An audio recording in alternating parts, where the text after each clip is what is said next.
Hello, this is the Watchdog, and welcome back to Fun with Watches. If watches weren't fun, you'd only need one. Today we're going to review the Tianas Dive Style watch. There is no reference number. Let's start with the wrist check. I had to meet the kids for dinner tonight, so I'm wearing my Tag Heuer Aqua Racer. And Grogo is wearing my Santa 3118. Grogo said that they have a holiday coming up on Tatooine. It celebrates when, after years of extreme drought, the early settlers imported moisture evaporators and created water farms. One year they had a bountiful harvest and held a big celebration where everybody drank to their heart's content. They call it Dranksgiving. Alright, let's take a look at the watch. It comes in this box with a bow. And here it is. It comes on a pillow. And of course it comes with the unsigned warranty card. And it looks like everything's in Chinese except for Tianas. So let's put that aside. And here it is. It's not a bad looking watch. This is the first Tianas on my channel. There's no reference number. The AliExpress ad was mostly Chinese, so I don't know if it was mentioned in the ad. It was only $31.50 before taxes, which seemed like a pretty good price since you're getting a steel case and a sapphire crystal. The case and bezel scream sub, but the dial and hands are completely different. This is also a Quartz model, and there was no automatic available. Us watch guys love automatics because they have gears, springs, and jewels, but sometimes we want to watch that we can just grab and go. This is strictly a dive style watch, as it is only rated for 50 meters and the lume is substandard. You can still use the timing bezel to time your Kraft macaroni and cheese. 9 minutes for the perfect consistency. My granddaughter asked why I make the best mac and cheese. I told her it is because I followed the instructions. There are two colorways, this one with the Fotina look and one with white dial markers. Maybe that other one has better lume. I guess in hindsight I should have bought both, but once again I am self-funded. The watch is 48 millimeters at the bezel. 47.4 millimeters lug to lug, 52.9 millimeters at the protruding end links. It's 13.7 millimeters thick, which is kind of thick for a quartz watch. Has a 20 millimeter lug width and weighs 145 grams on the supplied bracelet with no links removed. Yes, you heard that, no links removed. The bezel is a ceramic 120 click unidirectional. The action is pretty good. Every once in a while you'll feel a little rough patch when spinning it, but it's not bad at all. And there's very little back play, and everything seems to line up. So yeah, I like the bezel. Then we have the dial. It has the Tianas name and logo up top. And then on the bottom it says superlative chronometer, and it is not superlative chronometer because it would have to be officially certified, and it's not officially certified.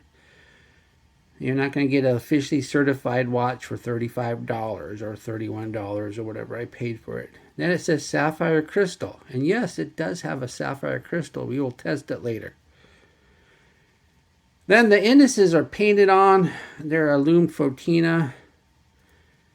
And then the hands are stick hands with lume also. And then the second hand does not have a lume lollipop, so it's completely unlumed. And of course, when I go to show the Cyclops, the minute hand's in the way. Always never fails. So let's get the minute hand out of the way. And there's the date with the Cyclops. As you can see, the Cyclops does a good job of magnifying. It's a little bit crooked, but it's a good Cyclops.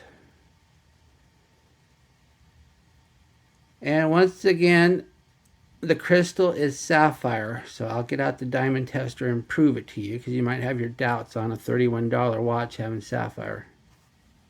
Alright, let's get out the diamond tester. And let's look at that, sapphire.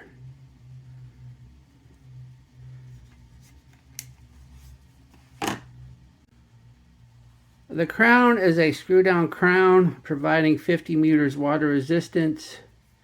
So let's unscrew it. It unscrews nice, pops nice. And let's check out the crown action. Alright, doesn't seem too loose. So what happens when we go to set it? Will we get a minute hand jump? Ooh, a little bit minute hand jump. Let's try it again. Maybe you just have to be really careful.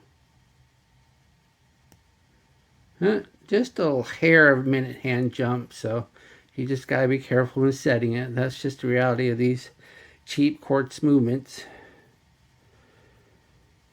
Then the case is solid stainless steel. Yes, you're getting solid stainless steel for $31. That's a pretty good price. As you can see, it's polished on the sides, brushed tops and bottom. That's pretty standard for a sub-type watch. And then the case back is a screw down point edge. Once again, this provides 50 meters water resistance. I'm surprised it doesn't do more since it has a screw down crown and case back, but that's just the reality of it. And as you can see, it's a coin edge case back, so when it's time to change the battery, you'll need a special tool to do it. I tried using one of them rubber balls and I couldn't get it to work, so I think I'm going to end up ordering tools to do it. I saw a set on Amazon for like 23 bucks. Then underneath the case back is a quartz movement. I don't know what type it is or what brand. I assume it's Chinese, because if it's Japanese, they usually advertise that. And once again, the crown action wasn't horrible. Usually the biggest complaint I have with cheap Chinese movements is the crown action and jumping minute hand when you set it. I've seen a lot worse. Then you have the bracelet. The bracelet has solid end links. Then it's an oyster style with polished center links. And we have push pin adjusters, not screw pin. I'm fine with push pin. And then we have a butterfly clasp. I wish it had a different type of clasp. I mean, I can understand if you're homaging a Royal Oak or a Nautilus that you would use a butterfly, because the real watch does. But if you're going to do a sub-like homage, I wish they would have a different type of clasp. And there are no half links, and the links are pretty big. And this is the bracelet is too short. I removed no links to fit on my 7.5-inch wrist. So if you have a wrist bigger than 7.5, you cannot wear this watch.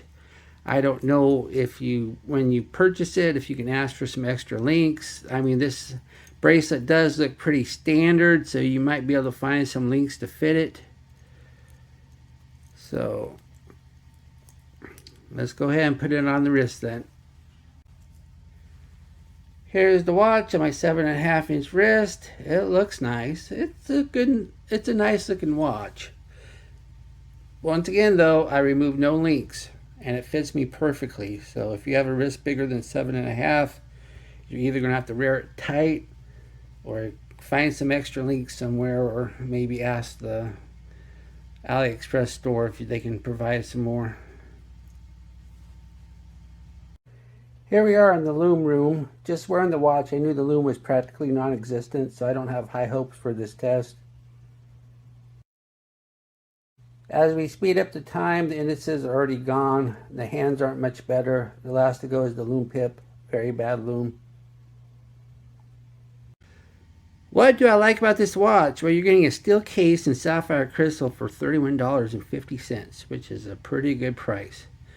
And I like the dial design. It's not your typical sub style, so it's just kind of different. And I like the fact that the Cyclops actually does a decent job of magnifying. A lot of these really affordable watches, the Cyclops barely magnifies at all. What are my gripes and groans? Horrible loom, just awful. And the bracelet is too short for big wrist. And it has a butterfly clasp with no half links or micro adjusts, so getting a perfect fit might not be possible. Do I recommend this watch? If you don't have an extra large wrist and you don't care that the loom is crap, then sure.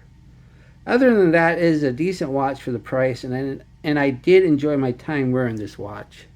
So yes, I guess I do recommend it, just as long as you don't have a huge wrist. Well, thank you for watching my review of the Tianas Dive Style watch. And I will be back with an unboxing. I just got something in the mail today. Be sure and like and subscribe to my channel. Bye.